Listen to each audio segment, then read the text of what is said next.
Railways today try to run fast, efficient train services so the passengers will travel by train and not by plane or car.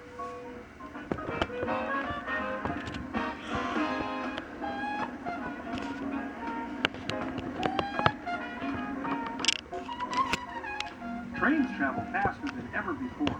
Track signals and the skill of train drivers have to keep improving too.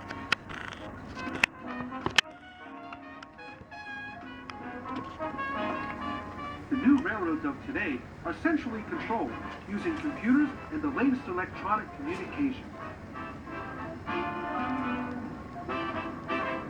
Just look at that.